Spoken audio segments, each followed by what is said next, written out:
All right, so problem's been solved with regard to Jewish circumcision and law keeping.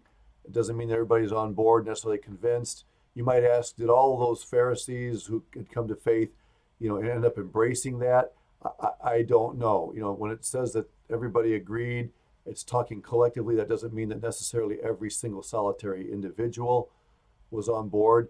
I would suggest to you that those Pharisees probably were really forced to think this through again, and it may be that gradually they would come to a complete conviction about it. Sometimes that takes a little time.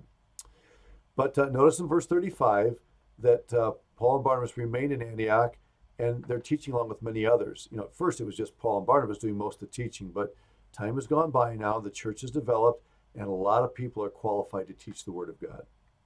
So what happens here? Well, Paul comes up with an idea. After some days, there's Luke again being nebulous, Paul said to Barnabas, "Let us now go back and visit our brethren in every city where we have preached the word of the Lord and see how they are doing." Now, notice there's no mandate by the Spirit of God speaking through the prophets or whatever saying, separate me, Barnabas and Paul. This is Paul's idea. Now, I want to just say something that I feel is very important here. Does the fact that the Spirit doesn't give a specific communication through the prophets or whatever mean that this is not as much a God thing as it was back in chapter 13? And my answer is absolutely not. In other words, the fact that Paul wants to go back and revisit these places is we can understand just as much as being just as much the will of God as the call of the Spirit in chapter 13, because God leads through the heart conviction of his servants. If Paul is a man dedicated to the work of the Lord and sensitive to the Spirit, filled with the Spirit, controlled by the Spirit, then if he has this desire, we can assume that God has placed that desire in his heart. Sometimes we want God to, show us signs of some sort, make something happen to show me this is what you want me to do. A fleece, kind of with Gideon. And the fact is, that's not always a good idea. And it's not typically the way God leads. And we're going to see this moving forward. Paul's going to have a desire for something, and it's a Spirit-led desire, and God's going to use that. So just remember that as we move along. And so here's the idea. Let's go back and see how these people are doing. And Barnabas says, yeah, absolutely. And Barnabas has another idea. He says, let's not just do that, but let's also take John Mark with us. He deserves another chance. John has grown. We'll call him Mark because that's the way he's normally referred to. He has grown. And what happened before was unfortunate, but I'm convinced that we should take him along with us and give him another opportunity. Well, things begin to happen here. Paul insisted, now notice these words, Barnabas was determined. Paul insisted that they should not take with them the one who had departed from them in Pamphylia and had not gone with them to the work. Whatever it was that made John Mark quit, in Paul's estimation, was serious enough that he had disqualified himself from further opportunity in the ministry. But Barnabas is equally convicted that whatever happened was not of such a nature as to rob John Mark of any further opportunity to serve. Okay? So both of these gentlemen, Paul and Barnabas, are equally convicted about this. What happens? The contention became so sharp between them that they actually ended up parting from one another. Barnabas took Mark, sailed to Cyprus. And that's the last we read about Barnabas in the narrative here in Acts, and Mark for that matter. And Paul, he chose Silas. Remember, I told you to keep an eye on Silas there. He had come up from the Jerusalem council along with Judas, a guy named Judas, to be witnesses.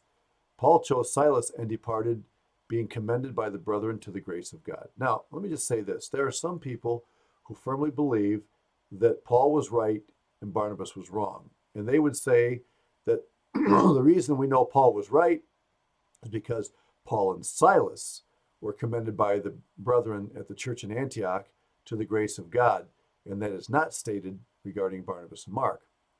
Okay, well, while that's true, I don't think that that's a reason to believe that Paul was right and Barnabas was wrong, because Luke's purpose in this book is not to trace the biography of Paul or Barnabas, but to trace the biography of the church. And because of this split, Paul is going to be the one now choosing a new partner to continue taking the gospel on into the center of the Roman Empire. So to say that Luke follows Paul, because Paul was right and Barnabas was wrong, simply doesn't fit the context here. Okay, I hope that makes sense to you. Barnabas actually ends up having a significant ministry in the life of John Mark, as does Peter later on. And in fact, later on, the Apostle Paul himself, in the letter to the Colossians, is going to acknowledge the value of Barnabas and John Mark, and he's actually going to commend John Mark when he writes 2 Timothy near the end of his life. Okay, so here's a map of the journeys here, the second journey that Paul is going to take, just to give you a heads up on that. Barnabas goes back to Cyprus, or the island of Cyprus, takes John Mark with him, and Paul is going to go on with Silas. Now, this time, instead of going to Cyprus like they did on the first journey, notice that he goes from Antioch up around the bay there to Tarsus. Okay, and part of the reason for that might be because at that time of year, whatever time of year it is, the mountains there in that region of Cilicia would not make travel impossible. So apparently this is either spring or summer when the pathways through the mountains there in Cilicia would not be blocked by snow. Okay, so this brings us to the end of chapter 15. And I just want to remind you once again that what's going on here is not a case of one guy being right and one guy being wrong. I would say to you that there are times in ministry when a separation of teammates can take place in which neither one of them is necessarily right or wrong.